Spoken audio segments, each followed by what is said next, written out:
Nothing can be changed without facing it first. Dapat tinatanggap. Yun po mga on denial, yun ang mga hindi nakakalutas ng kanilang mga suliranin.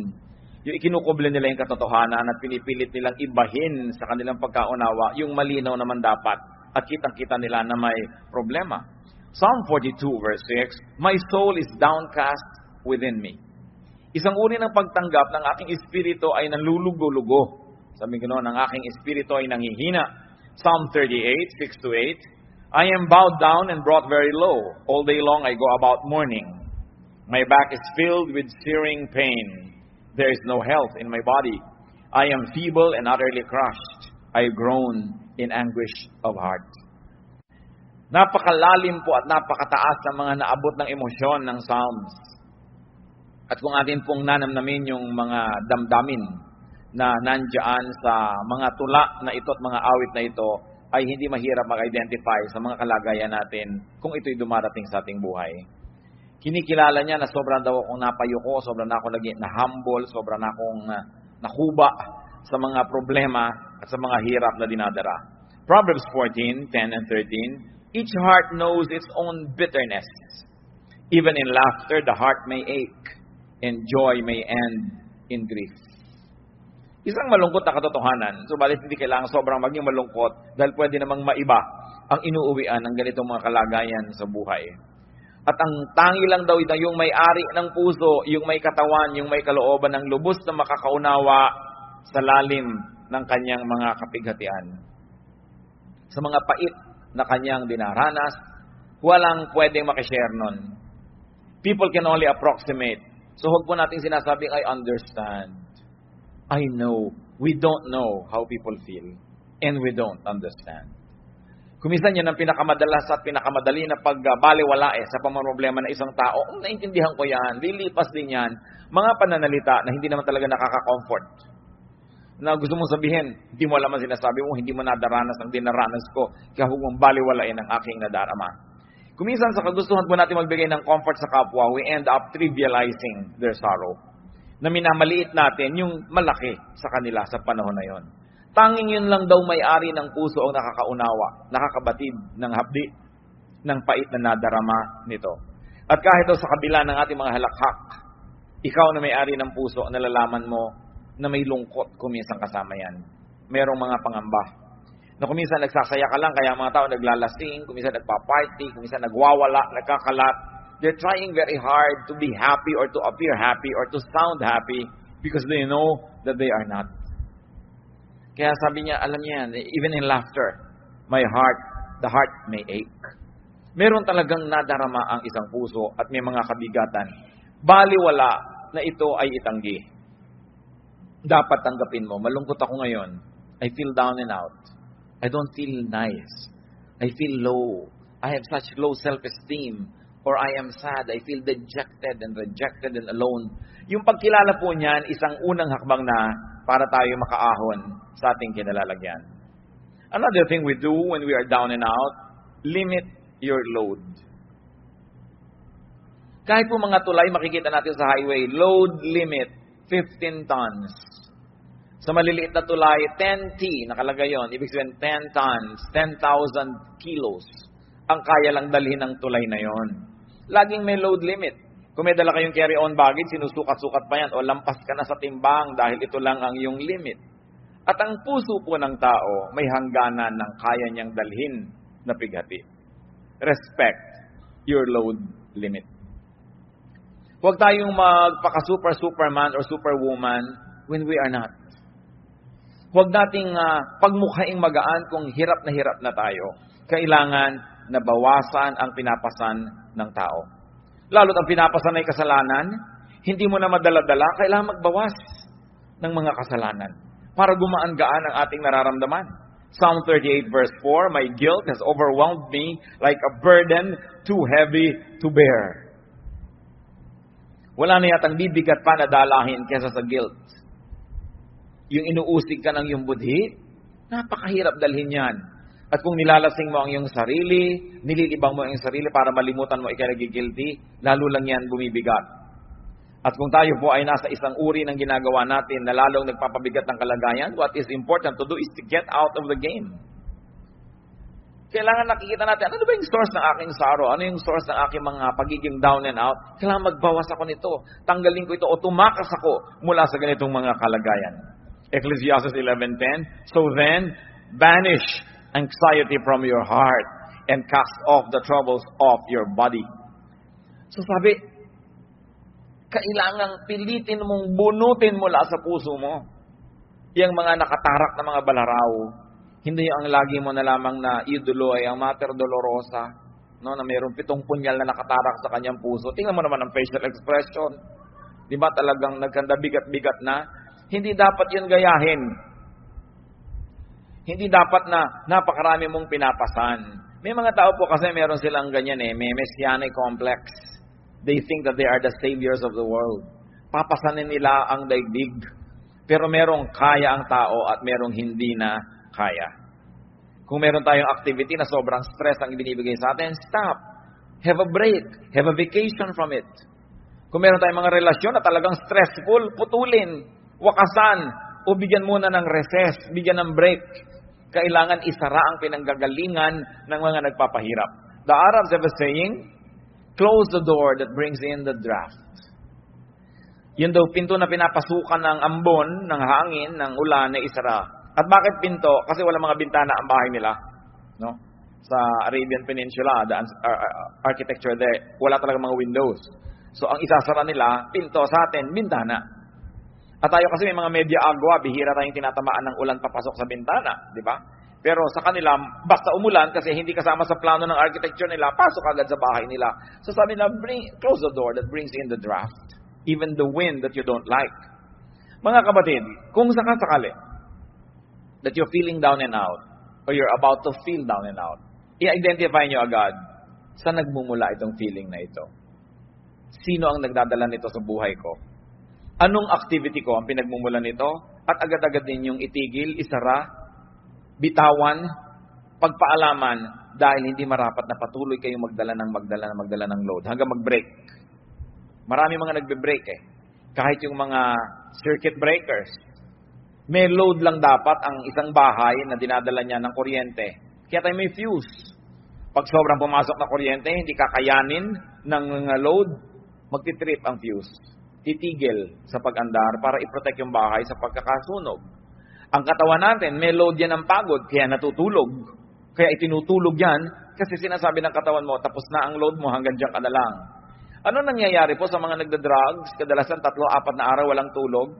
Kakaya nilang tumayo na walang tulog. Pero tingnan niyo, para sila mga naglalakad na kalansay.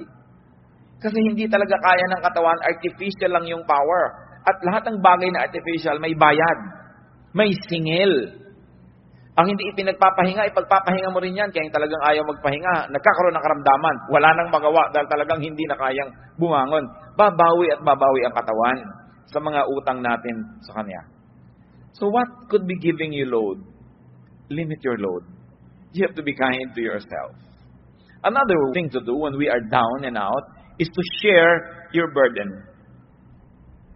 You not only limit your burden, but you also share your burden with a friend. To confide in a friend is very important.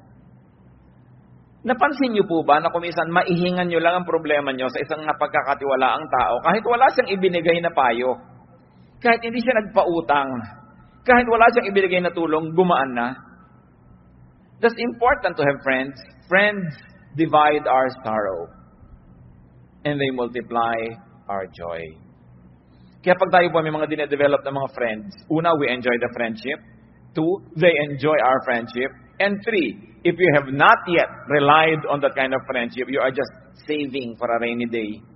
Nakakailanganin mo isang kaibigan na pwede mong pagkatiwalaan, pagsabihan ng mga problema mo na hindi mo masabi sa iba, nakakagaan. Deuteronomy 1:12, but how can I bear your problems and your burdens and your disputes all by myself? Sabi, hindi ko kaya yan mag-isa. Kailangan meron akong kasama. Kailangan meron akong katuwang. Ecclesiastes 4:10, if one falls down, his friend can help him up. Kung wala kang ginawa kundi magyabang sa iyong kaibigan, magpa-impress, magpasikat, paano mong aaminin sa kanya ang iyong mga suliranin? Paano ka magpapatulong sa mga kabigatan? Kaya kailangan meron ka man lang isa o dalawang tao sa mundo na hindi mo ini-impress. Yung kung ano ka lang yun ang pagkakaibigan ninyo, hindi yung kung ano yung akala niya tungkol sa'yo. Kasi talagang pag naman problema na po ang tao, ang pinakamahalaga, yung may makakaharap ng tao, hindi mo kailangan magkunwari. Hindi mo kailangan magbalat kayo. And it is a gift of God to have at least one person like that in your life na maaamin mo ang mga ipinakakalihim-lihim mo sa buhay. At kung minsan, malaman lang niya yun at malaman mong alam niya, napakalaking tulong na sa iyong buhay. Ecclesiastes 4:10, but pity the man who falls and has no one to help him up. Hindi ang tunay na kahabag-habag. Friends can be angels, especially in difficult moments. And friendship in the Bible is very precious. Proverbs 17:17, a friend loves at all times, and a brother is born for adversity. Kaya daw may kaibigan, kaya tayo may mga kapatid, para sa mga panahon ng kagipitan. Bagamat dapat ang nagsasabi nun ay yung tumutulong, hindi yung nangangailangan ng tulong. Pag mo sinabing, that's what friends are for. Dapat ang nagsasabi nun, yung tumutulong, hindi yung nangangailangan. That's what friends are for, kailangan tulungan mo ako. Naiiba yung value. Yung ikaw yung tumutulong, ayaw niyang tanggapin. So, that's what friends are for. Nandito ako para katulungan.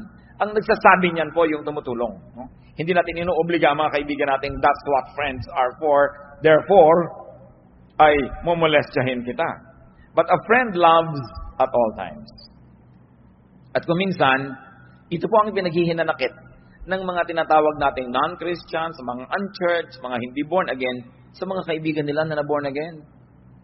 Na nagkaroon na ng kondisyon ng pakikipagkaibigan. Hindi na kita kaibigan kung idolatrous ka. Hindi na kita kaibigan kung ang baptismo ay ganito lang, hindi katulad ng baptism ko. Hindi na kita kaibigan pag ganito ang doctrinal stand mo sa ganyang bagay, sa ganong bagay. Nagkaroon ng patakaran ng pakikipagkaibigan. Samantalang sa Bible mismo sinasabi, a friend loves at all times. At kung nangangailangan po tayo ng modelo, hindi ba sapat pa at lampas-lampas pa ang Panginoong Hesus na modelo? That while we were yet sinners, He loved us. So why can't born-again Christians love people who don't share their convictions? Why can't born-again Christians not love people who don't share their religious color?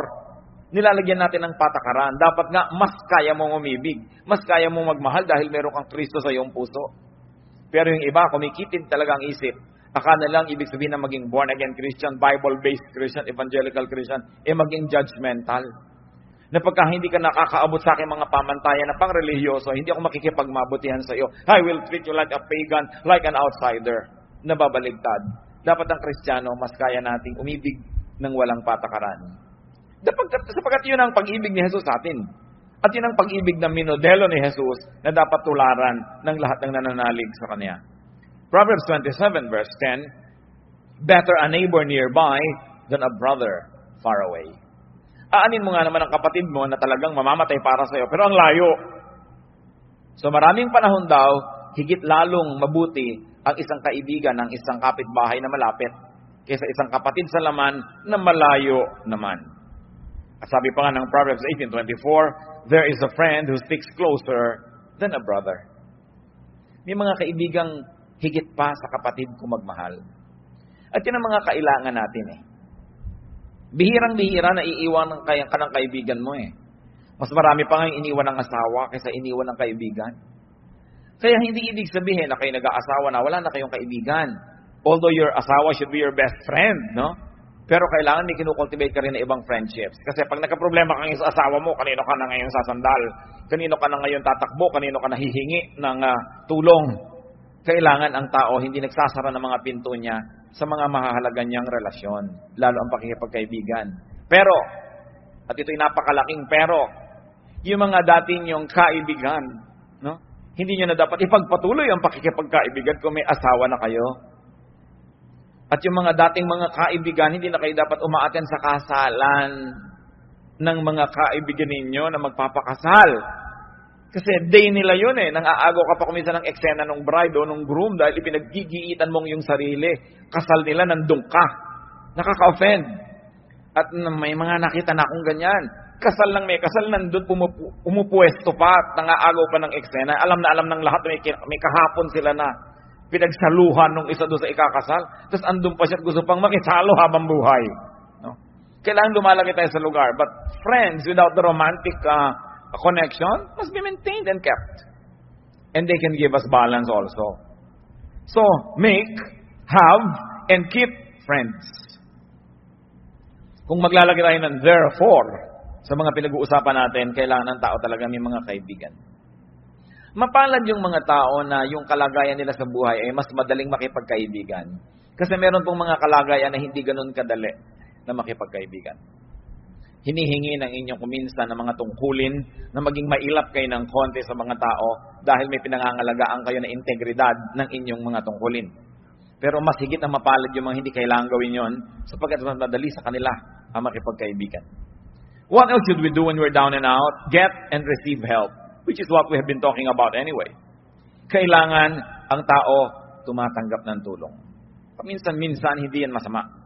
Ang masama lang kung wala na tayong ginawa kundi sumandal, maging pabigat sa kapwa natin. Pero there are moments.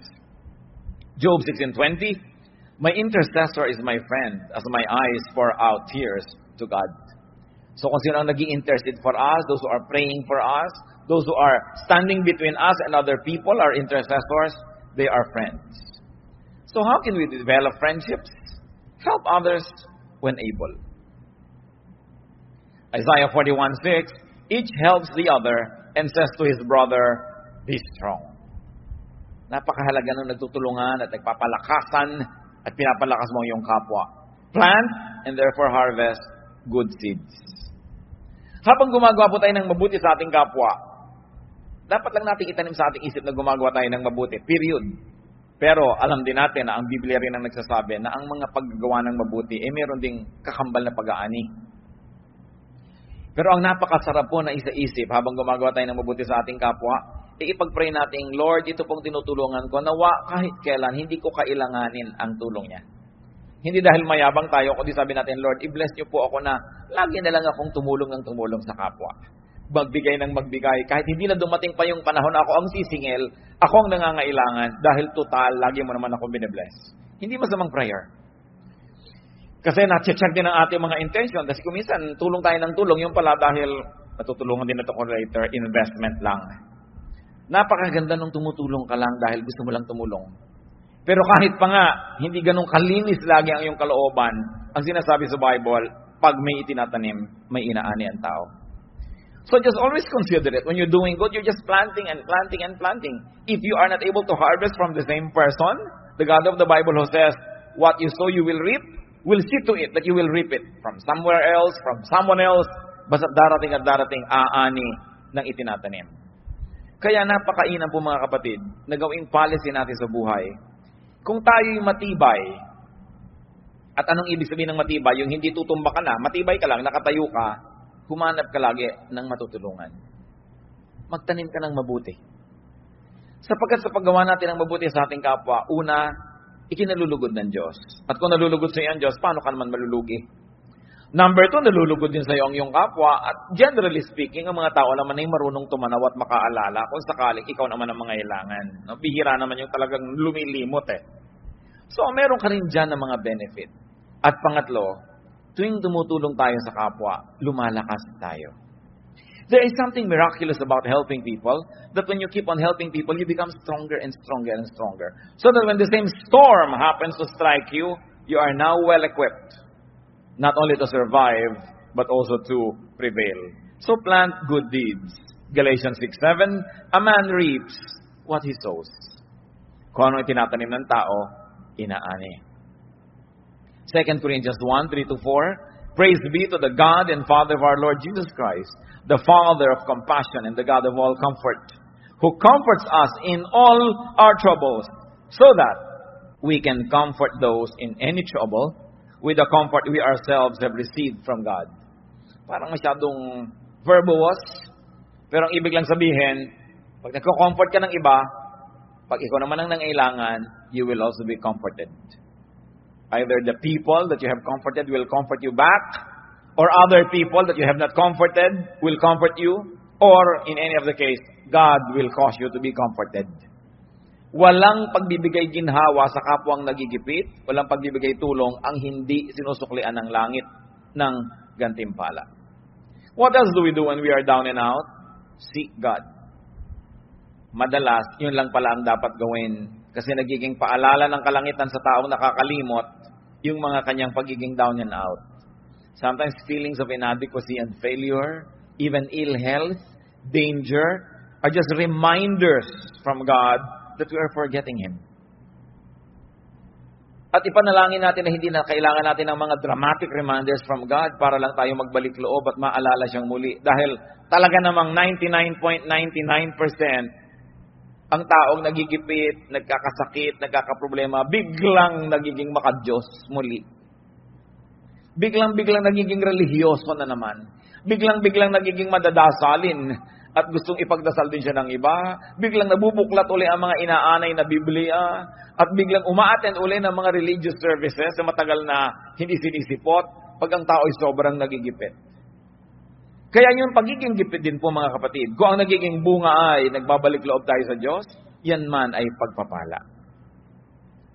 Pero ipanalangin natin, huwag na tayong dumating sa ganon, na talagang inilugmok ka, pinaluhod, binugbog para lang dugo ang kang bumalik sa paanan ng Diyos. Dahil talaga ang tao, pagka wala nang maipagyabang, yun na lang ang huling gagawin magbalik loob.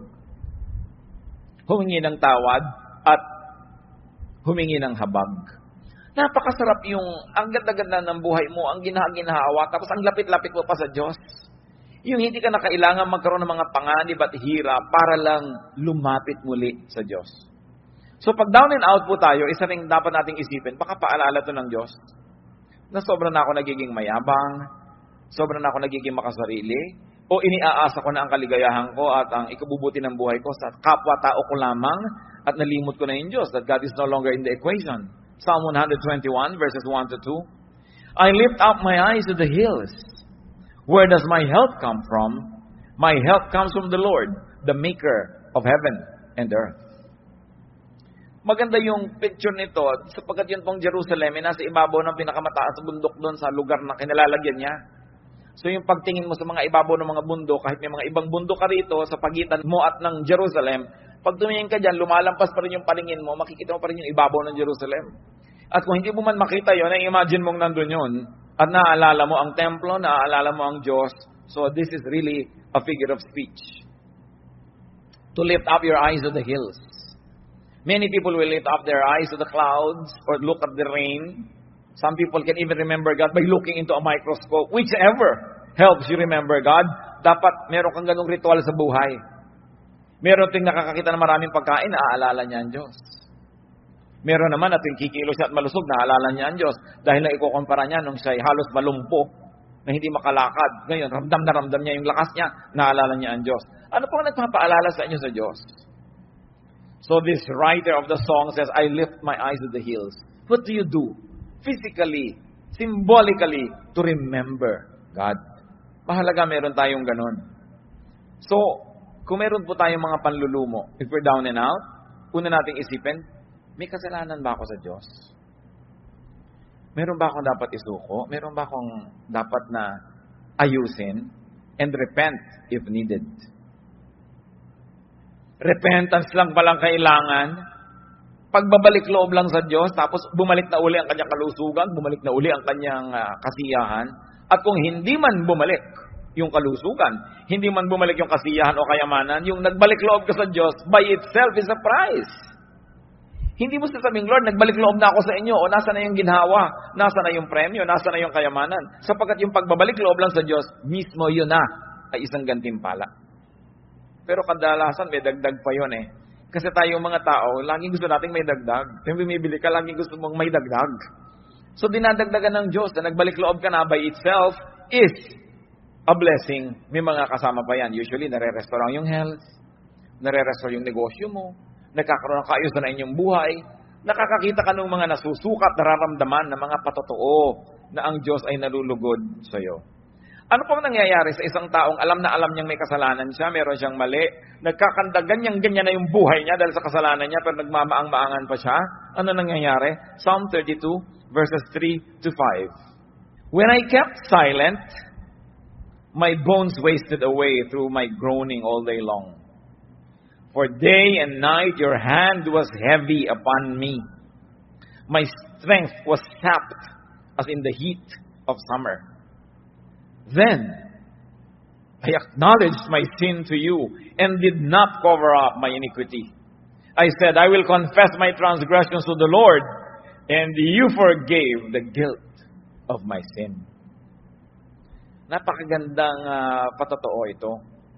Inaawit-awit ng mga henerasyon ng mga mananampalataya. Sabi, nung nagmaang-maangan ako, nung ikinubli kong aking mga kasalanan, itinago at pinagmukha kong hindi ito kasalanan, sabi, pati ang aking mga buto ay halos mga bulok nang hina. At yun po nagkakaroon ng mga sakit sa buto, ang makakapagpatotoo sa atin kung gaano kasakit ang sakit sa buto. Many of us have no idea kung gaano kasakit ang sakit sa buto. Sabi niya, my bones wasted away through my groaning all day long. At bakit daw? Dahil gabit araw, dinadaganan ako ng inyong kamay. Ano mangyayari sa isang taong dinadaganan ng kamay ng Diyos? Yun lang talikuran ka ng Diyos, napakalaki ng hirap yan. Yun lang hindi dinggin ang iyong mga panalangin, yung pangdaganan ka ng kamay ng Diyos. Wala kang susulingan. Hindi ko alam kung naranasan niyo ng madaganan, na matulog kayo na mayroong isang kabambigas na nakadagan sa inyo. No? Isang kabambigas lang yun. Gaano kabigat ang Diyos? Kung tutuusin. So sabi, habang ikinakaila ko yung kasalanan ko, habang nagmamatigas ako, habang pinagpipilitan ko yung akin, at ayaw kong sundin ang yung kalooban, yan ang nangyari sa akin. Dinaganan ako, pinisa, pinipi, no? ng inyong kamay. Subalit, sabi niya, nung aminin ko ang kasalanan ko, at di ko na pinagtakpan pa ang aking sarili. Tinanggap ko ang aking pagkakamali, at hiningi ng tawad, sabi ganon, nung ako'y humingi ng tawad at nagbalik loob, pinatawad mo ako agad. At inalis mo ang bigat na nakadagan sa akin.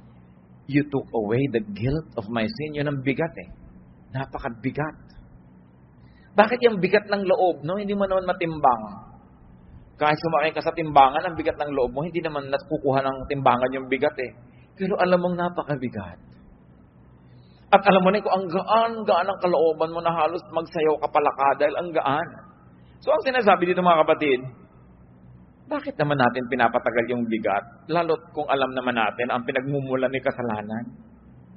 Lalo't kung alam natin ang pinagmumulan ni isang negative attitude, isang maling pananaw, ba't hindi na lang isuko yan? Total, susuko ka rin dahil hindi ka naman mananalo, Diyos yun eh. Pinapatagal mo lamang ang pahirap sa sarili. Sabi, isuko yan. When I confess my transgressions, you forgave the guilt of my sins. Hindi nga hininga ng bayad eh. Confession lang. Aminin mo lang at magbalik loob ka. So what do we do when we are down and out and we have found out that it's because of our personal sin? Seek and receive restoration. Kailangan ibalik ang ligaya ng buhay, gaan ng puso, saya ng ating espiritu. Psalm 51:12, dalangin ng isang taong nalayo ang loob sa Diyos, restore to me the joy of your salvation and grant me a willing spirit to sustain me. Ibalik mo sa akin ang ligaya ng kaligtasan.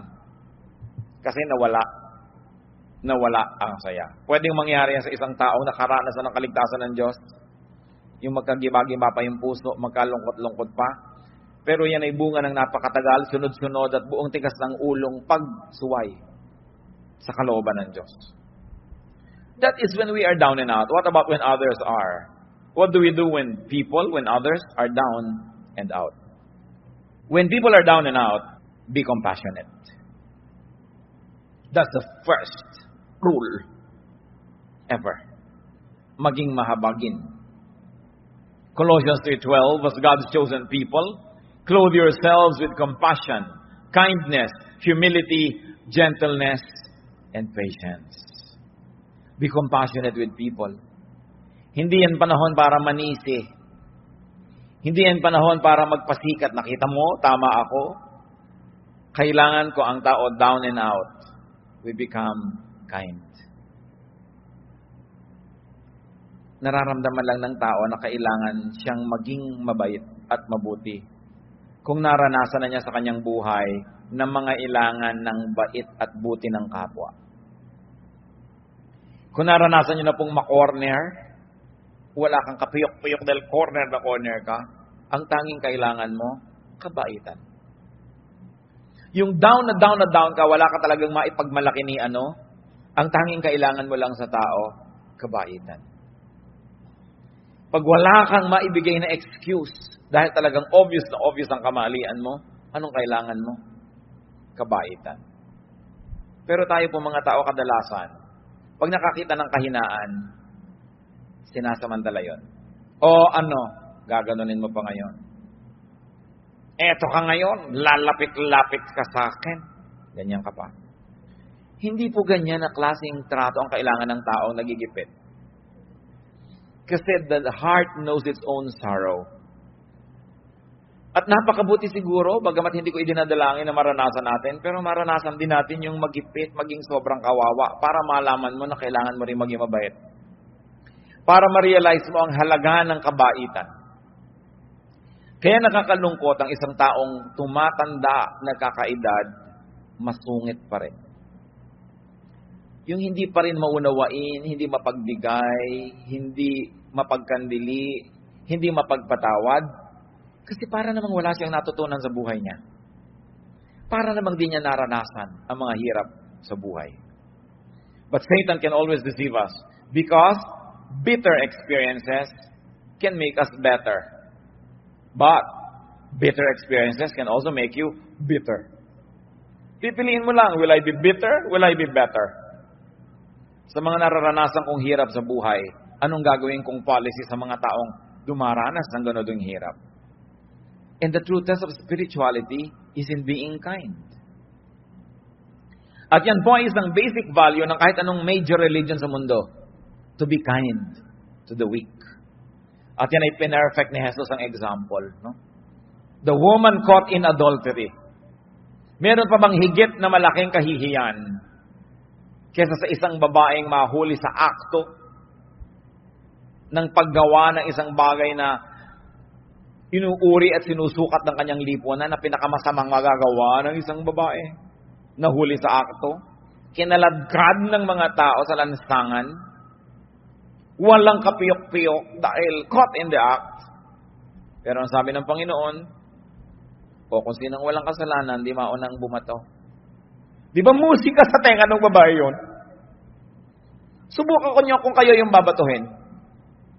Kung hindi musika sa inyo yung sabihin ng tao na, tinanong anong gagawin namin sa kanya? Inilagay sa kamay ni Jesus ang mangyayari doon sa babae Alam niyo, madalas nasa kamay natin ang mangyayari sa ating kapwa.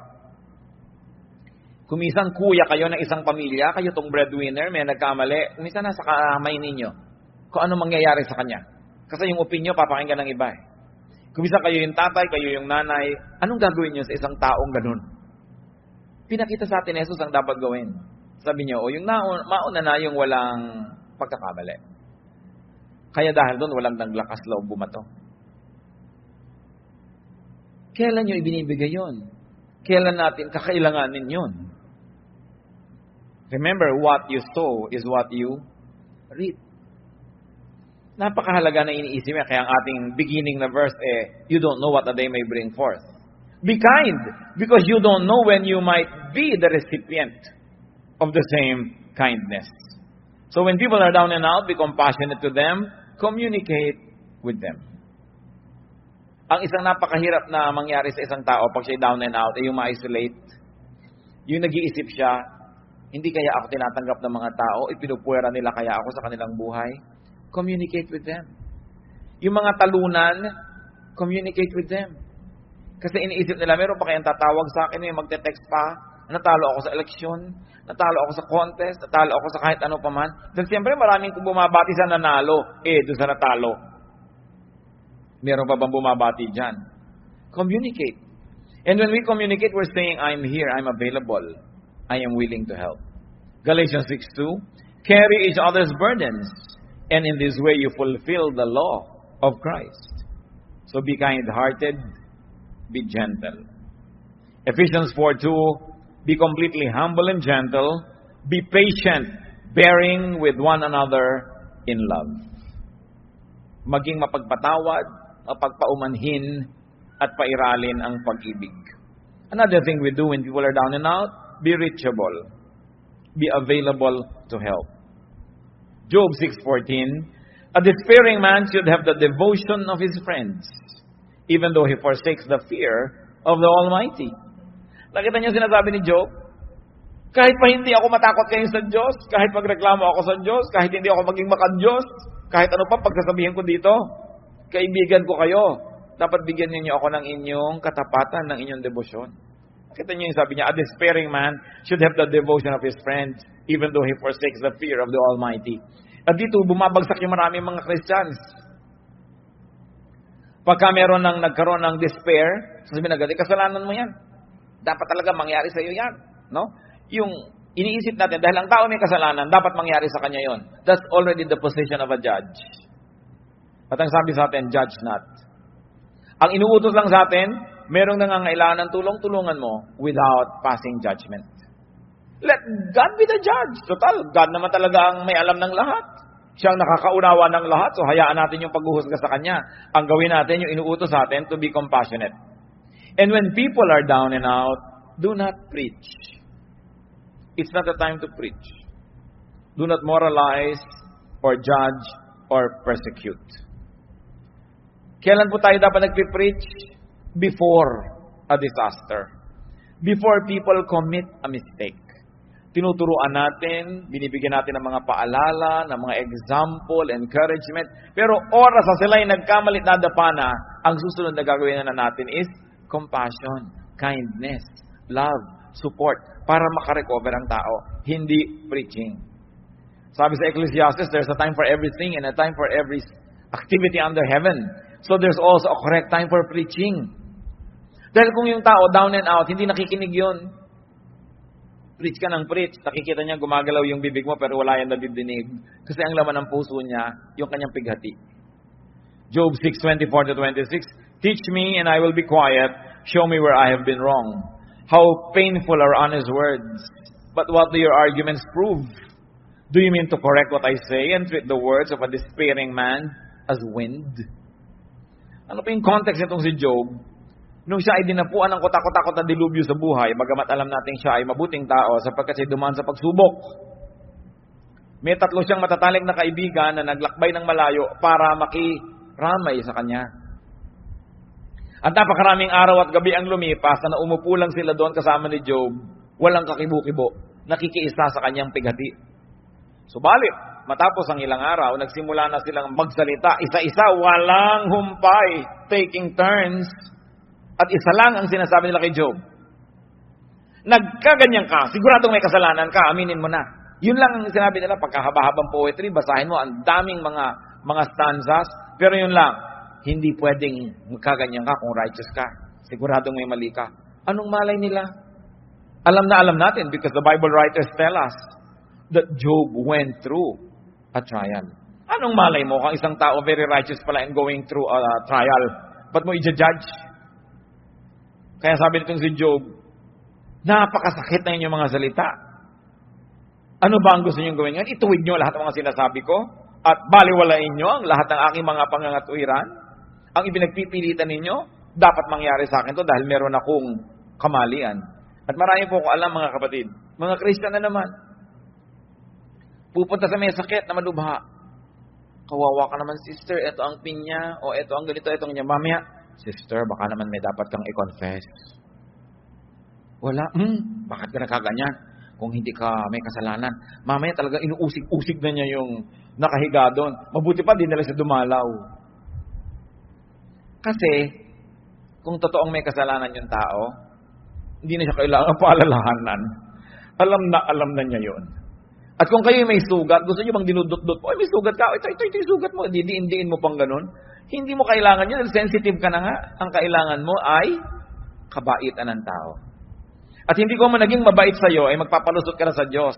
Lalo ka nga nagigilty kung mabait yung kaharap mo, di ba? Kung hindi ka inuusig, mas nagiging defensive ka nga kung usig siya ng usig. Siyempre, offensive siya, defensive ka. Pero kung walang offense, there'll be no need to be defensive. And people can be more open to the ministration of the truth. So, if people are down and out, it's not a time to preach.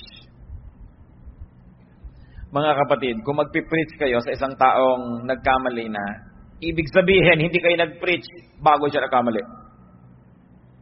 Ibig sabihin, marami kang pinalampas sa pagkakataon, doon ka dapat nagturo, doon ka nagbigay ng patotoo, doon ka nagbigay ng example. Pinalampas mo, tapos ngayon ka pa magtuturo kung kailan nagkamali na. It's not a time for that. Although, I believe that there's a time for another preaching. There is a time for another reminder, but not during the moment of crisis. Because the person will not be mentally and emotionally receptive to you. What else we do when people are down and out? Be discreet. Be silent. And be tasteful in helping others. Lalo yung mga counselors, you must never talk about your counselees. Except, of course, in a clinical record, because some groups, churches, have clinical records of counseling. It's also one way to monitor what kind of counsel the people get. It's a way to monitor what kind of counseling the counselors dispense. So some records are kept, but identities are kept secret. Kailangan discreet ang tao. You don't drop names that you help.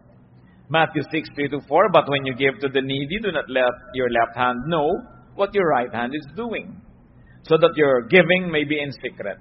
Then your Father who sees what is done in secret will reward you. And that goes for giving advice, for giving help. Hindi na natin ipinamamalita ang ganyang mga bagay. Tahimik lang tayo. Napaka-importante na ang tao, discreet, hindi matabil, hindi madaldal. Lalo't kayo ay nasa mga service-oriented work. Kung kayo halimbawa nagre-retoke ng muka, yan ang inyong hanap buhay, may nire-retoke ka ngayon dito, kung sasabihin, si ano nga, nire-retoke ko yun eh. Si ganito, nire-retoke ko. Dahil hindi ka pagtitiwalaan ng nire-retoke mo, hindi, ipamamalita mo rin pala siya. May mga taong ganoon, hindi marunong mag-keep ng mga names. They are just too glad and too foolish to blurt out sensitive information. So it's important to be discreet when you are helping. When people are down and out. Kaya po yung iba, kahit nasasabog na ang dibdib, hindi makapagsiwalat at hindi makapagbulalas sa takot na idaldal nyo. Pero kung tayo lang ay napagkakatiwalaan at napapatunayan natin sa kapwa natin na pagkakatiwalaan tayo, kung dumating ang pangangailangan na kailangan nila ng mapagkakatiwalaan, lalapit sa atin, is a great, great, great gift that we could give to people. I will place that among the top 3 gifts that you could give to others, that they trust you. And if you're really trustworthy and they trust you, can you imagine what kind of gift you give them? You assure them that they can trust you and they can share things with you. Anong luwag ang maibibigay natin sa tao? Anong uri ng ginhawa ang maibibigay natin kung tayo ay napagkakatiwalaan? And of course, what else do you do when others are down and out? Of course, pray for the person in need. James 5:16, therefore confess your sins to each other and pray for each other so that you may be healed. The prayer of a righteous man is powerful and effective. So ipanalangin ang mga tao who are down and out. Avoid talking about them. Napakadaling matukso na pag-usapan ang mga hirap at ang mga crisis ng kapwa. Pero dapat ipanalangin kaysa pag-usapan. Helping and being helped are parts of life. Kailangan tayo ay humble enough to acknowledge that we need help and kind enough to extend it. Be humble when down and out. Yung iba naman down and out na mayabang pa.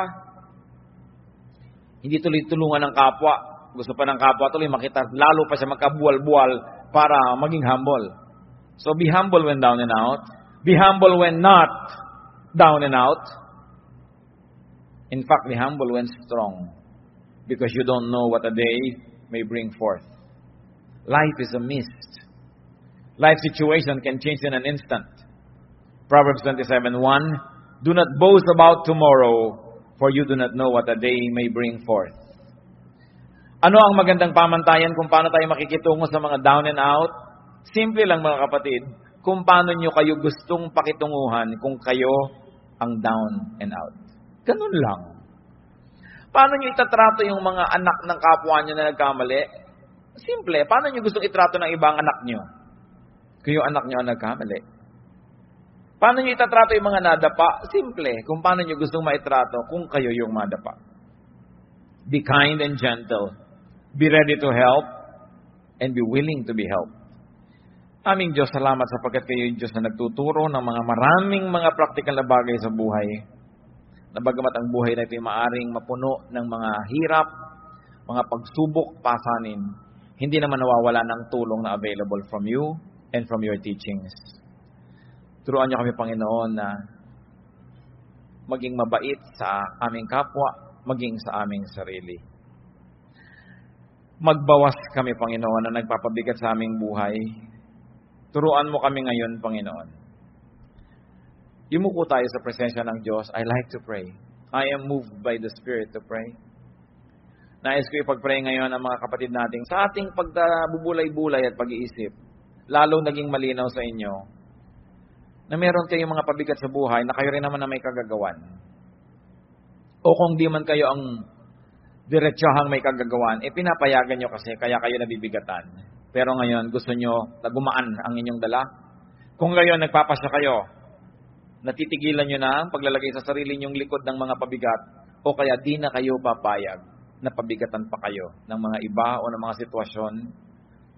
I like to pray for you. We'll ask God for strength, and we will ask for God's help that you may be able to do the right thing to do to limit your load.